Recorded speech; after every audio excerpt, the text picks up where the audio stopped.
Hal ini dikemukakan oleh Kepala Dinas Perhubungan Kabupaten Oki, Antonio Ramadan.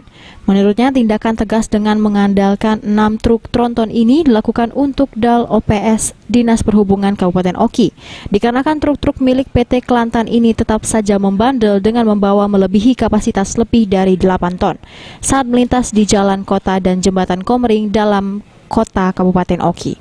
Padahal sebelumnya unit DAL OPS Dinas Perhubungan Kabupaten Oki telah melakukan pemantauan terhadap truk-truk ini dan meminta pihak PT untuk mentaati aturan saat melintas dengan angkutan tidak melebihi dari 8 ton.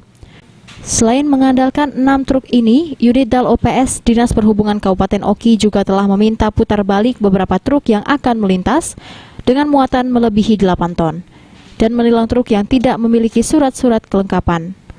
Pasalnya kendaraan yang lebih lanjut, Antonio mengaku rata-rata truk milik PT Kelantan ini bermuatan di atas 15 hingga 25 ton.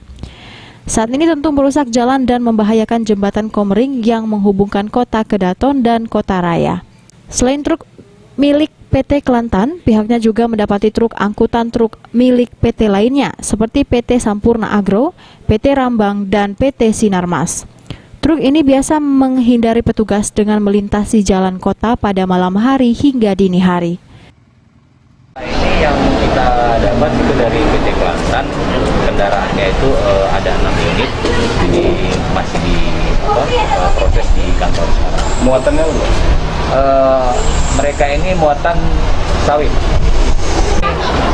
Di daerah Setuju itu memang banyak perusahaan yang Sinarmas, ada juga Kelantan dan ada satu lagi itu mereka sudah memahami sebetulnya, tapi tetap saja melaksanakan apa yang sudah diperintahkan oleh perusahaan untuk mengisi CBO. Peringatan atau untuk perusahaan Pak? Sebetulnya kita sudah panggil perusahaan, akan tetapi mereka ini selalu berdasarkan aturan.